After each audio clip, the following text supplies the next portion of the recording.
I'm the sound tracker, and I like knowing how to fix things, and I think that really goes without saying given the amount of repair videos that I've done already. But there's one area that I'm really not all that familiar with when it comes to repair. Automotive.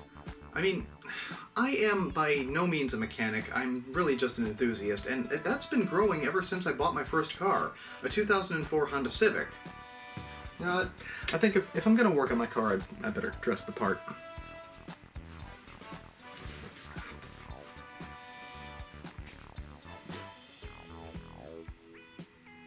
Let me cut to the chase. My car has had nothing but fault after fault, and I'm lucky because I do have a mechanic that I trust, but at the same time, I just can't afford his services right now, let alone the dealerships. I mean, that being the case, I've decided to learn myself some auto repair, and show you the process because perhaps you, like me, can't afford a mechanic right now and you need your car to run. So the fault of the month is a sound whenever I try to start it up.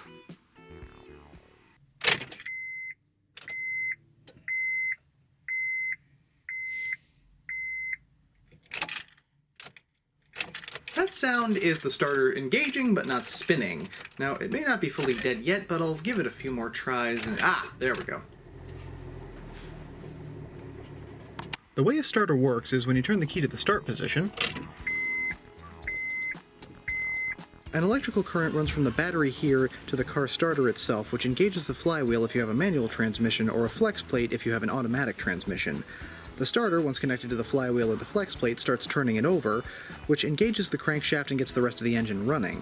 So my starter is engaging but not running, and this, from what I've read, could be caused by a few problems that we're going to try and diagnose.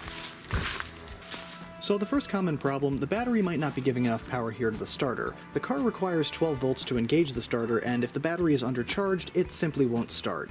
Now, a good way to tell if it is the battery, I've found, is to have interior lights on. My car has incandescent lights, and they flicker and go dim if there's less current applied. They aren't flickering or going dim, so I can reasonably rule out the battery. Also, I bought a new battery. Another good way to tell if you don't have incandescent lights like in my car is to actually check the voltage.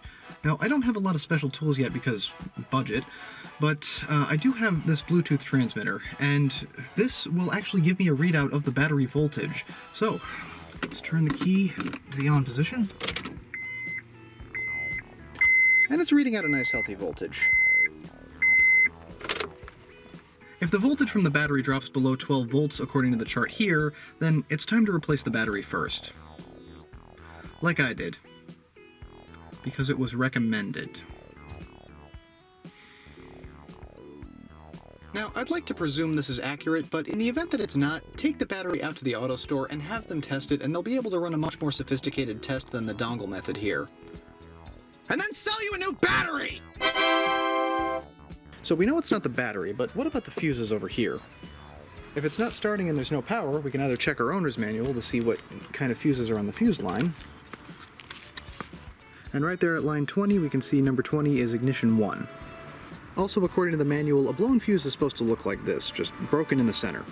This is the under-the-hood fuse box, and when you take a look at it, everything's laid out pretty much as it was expected in the manual, but under the hood, you also get a good look at an easier-to-understand diagram of every fuse, so heater, motor, power window, things like that.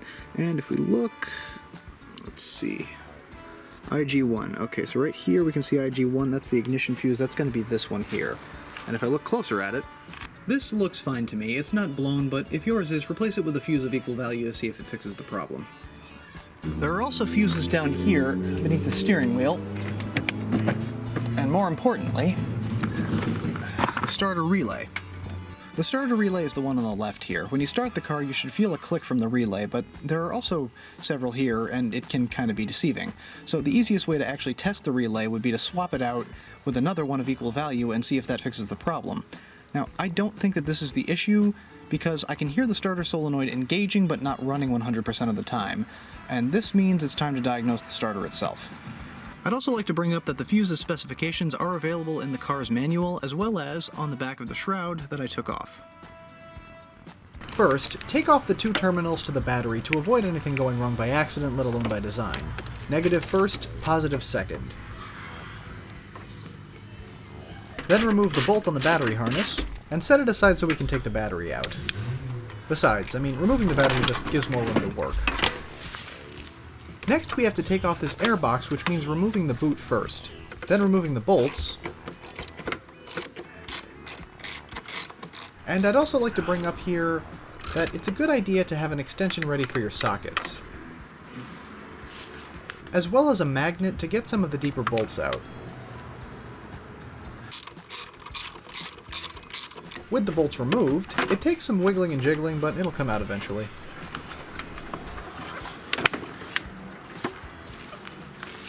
So this right here, this is the starter.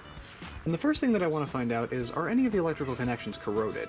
If there's a bad connection on any of the electrical points, we could be having problems starting the car because the electricity can't quite make it through the corrosion. Starting here, let's see, yes. Honestly, I don't even see too much corrosion on that, so I'm inclined to believe that's okay. And how about these points here? Yeah. Nope, honestly, those are both clean. How about the last point down here? Let's try that.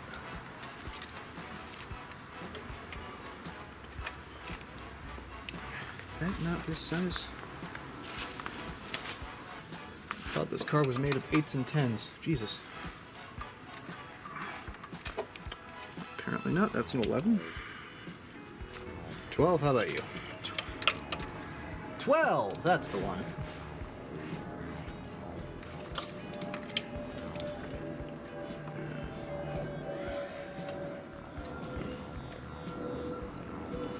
And on this one, I mean, there's a little corrosion, but it's not really enough to make an issue. If there's a ton of corrosion, get some sandpaper, maybe sand down to the bare metal, but this looks kind of okay to me. But I mean, if you're having corrosion trouble, definitely sand it. That may fix your issue. Since mine isn't corroded, up next is buying a replacement starter. A replacement starter can actually be found pretty easily. I mean, whether it's online or going to a parts store. I decided to go to a parts store myself because they're just kind of all over here, and I decided to pick up some equipment. So these are the tools I bought. A breaker bar to make getting the bolts off easier, because honestly I just didn't have one yet, and of course the starter, which has been remanufactured. This was actually a pretty simple shopping run, because the guy at the parts desk really just needed the make, model, year, and engine type of my car, and all of those things are pretty easily found inside of the car. A lot of this info can actually be found on the car's user manual itself, I mean Civic Coupe 2004 owner's manual from Honda, or call the dealership and give them your vehicle identification number and they can tell you pretty much anything you need to know about your car. My first attempt at this did not go well. I started out, as you see here, with the breaker bar on one of the bolts, and tried like hell to give it as much force as it would need to actually get the bolt off of the thing. Boy. Oh, that's really stuck on there. It was pretty well stuck on there, though, and honestly, there's not really a whole lot of space to work with, despite the airbox having been removed. So I tried to put a socket piece onto an extension, onto which I also had to have an adapter, because I didn't have the right sizes for everything, and this is what happened. Yes, the socket adapter piece snapped inside of the extension. This means I'm out 2 separate tools and have to go back to the hardware store.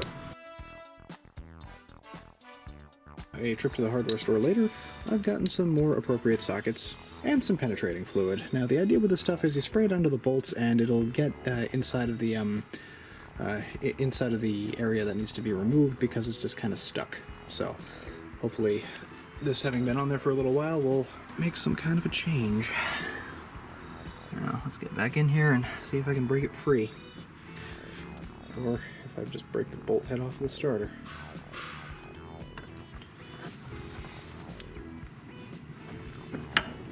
Ooh, that actually feels like it's loosening now. Sweet.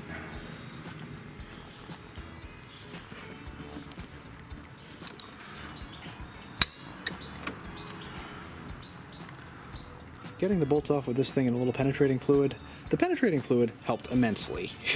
Because before, they were really well stuck, and I just didn't think I'd get them off, but, I mean, the penetrating fluid really helps. Alrighty, so to recap, we've started removing the starter, we've disconnected the wires, used penetrating fluid on the bolt heads to free them, a breaker bar to loosen them, and now we've removed one of the bolts with a socket wrench, and now the other.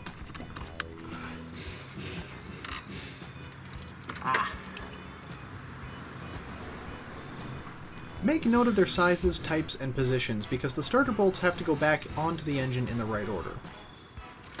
And with both of the bolts out comes the starter itself. Alright, so my old failing starter is out, and at this point it's a good idea to compare parts to make sure that the new one goes in correctly. If the new starter doesn't match the old starter, it's likely not for your car. This one by all accounts looks good, so let's put it on the engine.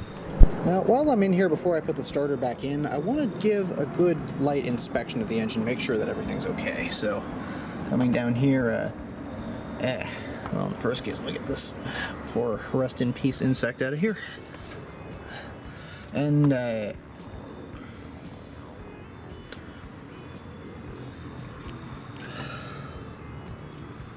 well, that's not one that I took off, so what do you go to? Oh, boy.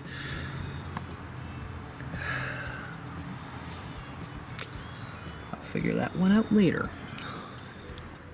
So that's what the inside of the engine looks like, and the teeth look pretty decent, so I'm just going to pop the new starter on. So to get the starter back in, we're going to hold it in place and hand tighten the bolts down first. Now, the hand tightening portion is a little tedious and can get kind of finicky, and learn from my mistakes here, use the extension on your ratchet. The extension on your ratchet will make this a lot easier. I did not think about that until well after. Once they're in a reasonable amount, we're going to cinch them down with the ratchet. And by cinch down, I mean I'm just going to turn it as tight as I humanly possibly can. I should probably mention at this point that there should be a torque spec for these bolts, but I've asked my mechanic and some good friends who work on cars all the time, and cinching them down on the starter is fine, though I have more to say on this later. Then we're going to reattach the wires like so. The first wire connector goes on with the bolt and ratchet. The second wire connector goes onto the spade connector. The tricky part with both of these is just getting the rubber protector back over the electrics. And before I put the airbox back on, I want to know if this car is going to start.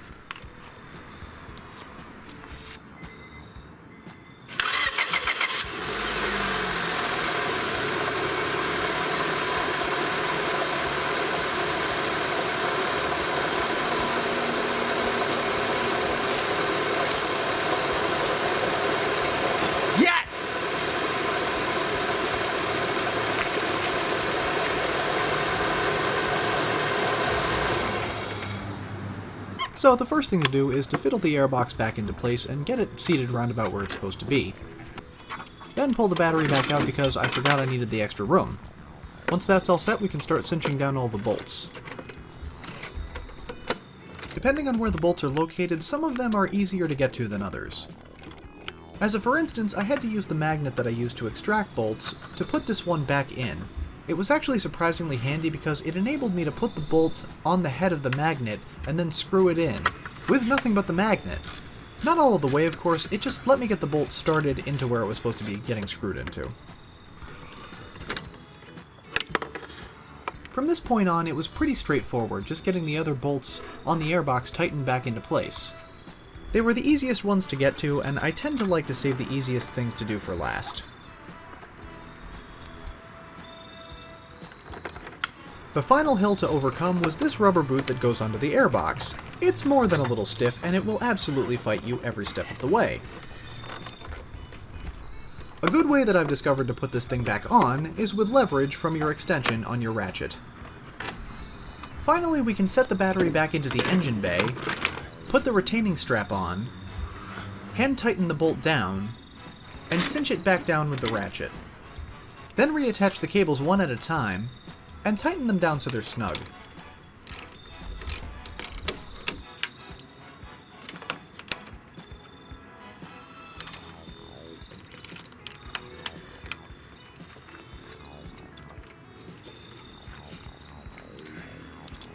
And finally, with everything back inside of the engine, one last victory start.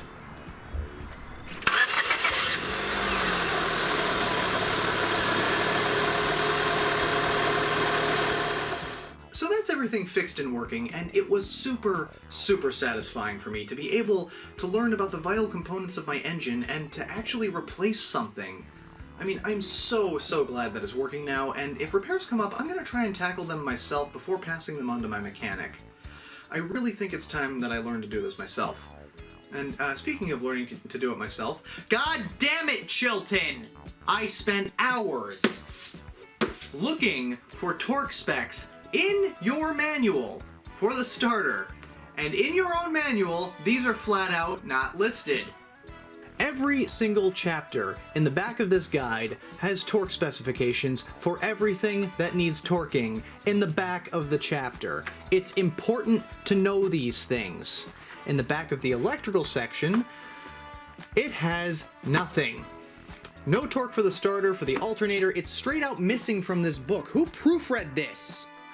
I also want to bring up that in my search for these specifications, I did actually look quite a bit online, and everyone on car forums was essentially just telling me to hand tighten the starter until it was tight to the engine, and seriously? I mean, this thing is getting bolted to the engine. I mean, I want to do it once and do it right, not guess I'm supposedly right, probably, which is what I ultimately had to do.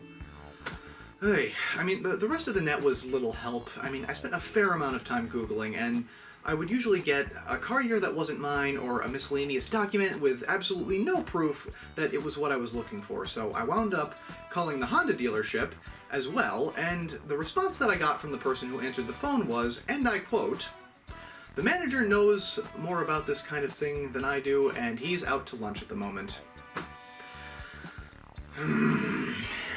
Well, I'll tell you.